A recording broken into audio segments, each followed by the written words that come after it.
Welcome to the ISO on the Gonzaga Nation Media Network. I'm your host, Dan Dickau. Today being Wednesday, June 15th. Hard to believe we're already halfway through the month of June. That's crazy to think. Spokane's weather has been absolutely atrocious this spring. Hopefully that turns before one of the greatest basketball events in the world. That is Hoop Fest, which is coming to Spokane in about a week and a half or so. But it is Wednesday, meaning it is Mailbag Wednesday. You got a question for me? Send it my way, Dickau at Scorebook Live or on Twitter at Dan Dickau21. You can also send it to Gonzaga Nation SI's social media channels, be it Facebook, YouTube, Twitter, Instagram. We might even be on TikTok. I'm not sure. I don't handle the social media responsibilities because that's not what I'm good at. So as I mentioned, today is Wednesday, Mailbag Wednesday. First question comes from Jeff in Spokane, and he asks, NBA draft is coming up. Is there one Gonzaga player that you feel the NBA missed on? Well, there's a couple former Gonzaga players that I think the NBA missed on. Two of them were teammates of mine. Casey Calvary, I think, was missed on. He had a tremendous career, excuse me, in Europe, Australia, and Japan.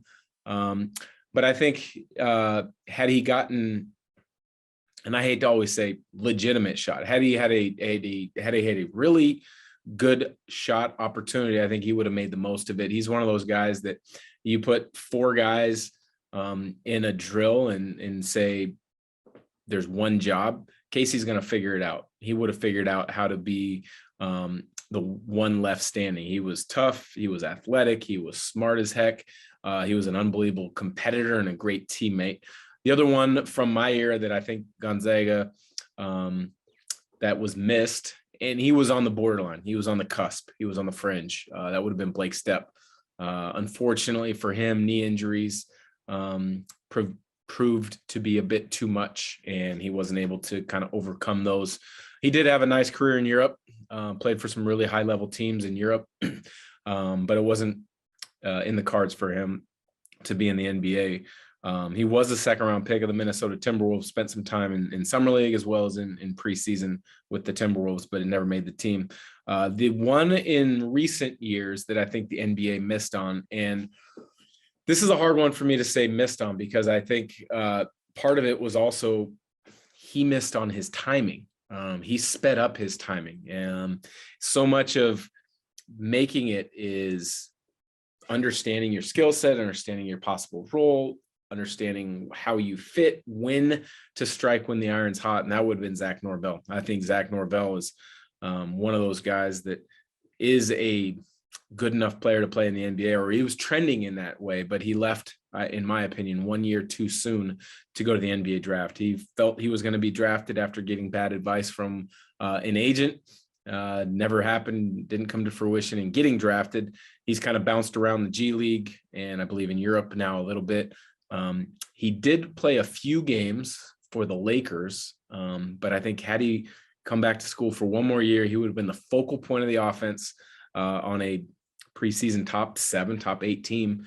And it really would have allowed him to, be the focal point and prove that he can consistently be the guy, which I think is one of the things that's always necessary. You got to keep that in mind.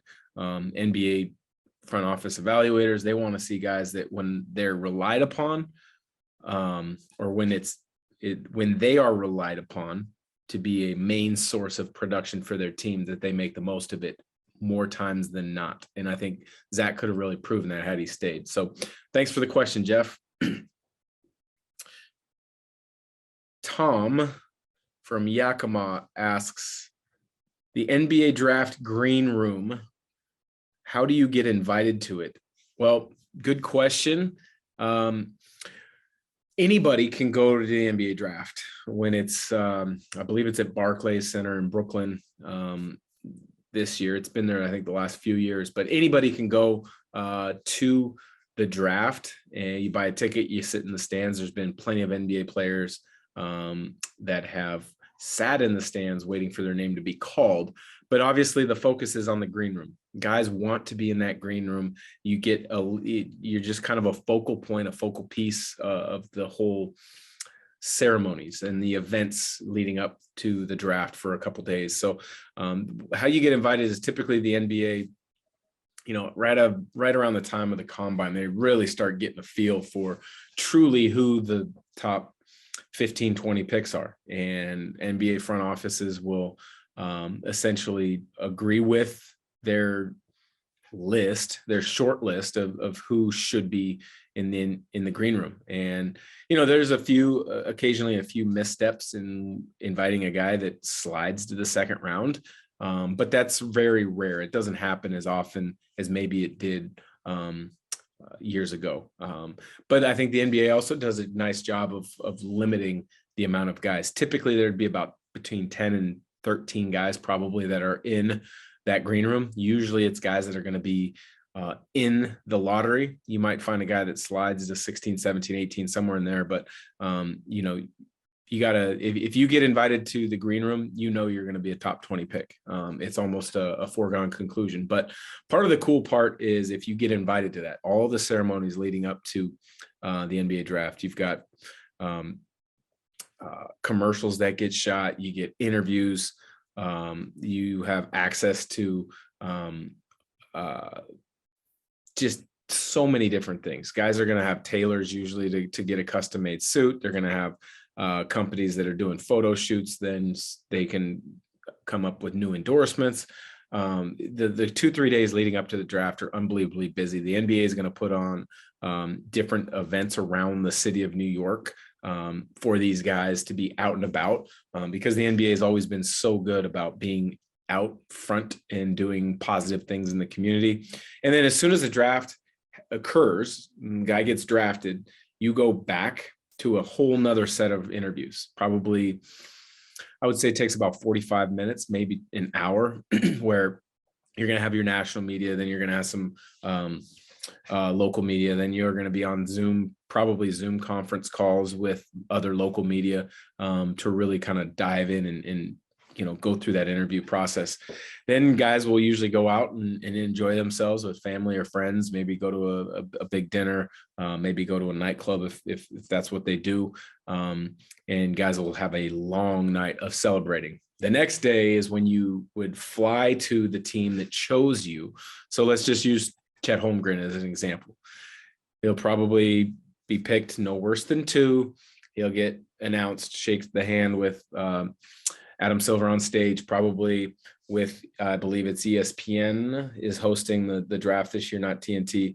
He'll probably have a quick interview with ESPN with the analysts right there on a separate stage. He'll go back. He'll do another round of photos with the correct hat of the team that drafted him. He'll have a couple national media as well as local interviews, and then he's off. He's free the rest of the night to go celebrate with his family. But say, for example, Orlando does select him with the number 1 pick. Well, that very next morning, probably 7 a.m., he's on a flight down to Orlando to meet the rest of the organization, meet the owners, meet the general managers again, because I'm sure he's already met them, meet the coaching staff, meet any of the players that are now around. And then he'll have another media session in front of the local media in person. So unbelievably busy 2-3 days leading into the draft. And then it's an unbelievably busy time right after the draft. I know when I was drafted, I was in Vancouver, Washington at my parents' house. The next morning, my wife and I, fiance at the time, we caught the first flight out to Atlanta the next morning. Spent a day and a half in Atlanta, met the team, met the coaches, did the media thing that I had mentioned, a press conference, flew back actually to Spokane to be able to be at Hoop Fest. So that was a pretty cool experience for me. But Tom, appreciate the question.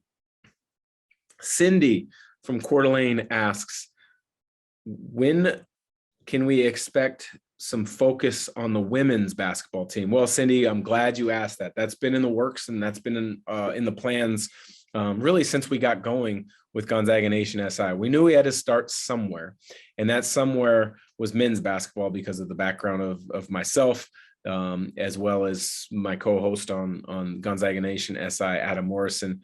That's our focus. That's our wheelhouse. That's what we know. But we knew with everything going on with our podcasts and our shows and our website with the articles that we needed to build into women's basketball. We needed to build into baseball. We did that with baseball this spring. Michael Jackson is running a fantastic podcast called The Mound Visit.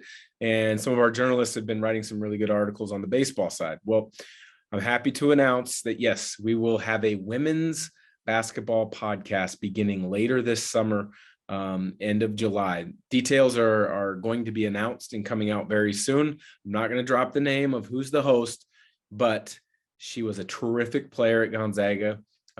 She's going to be an awesome addition to our lineup of podcasts and shows. So Cindy, thanks for the question, and stay on the lookout because we'll be announcing a lot more details on that in the very near future. So for the ISO on the Gonzaga Nation Media Network, this has been Mailbag Wednesday. Thanks again for listening.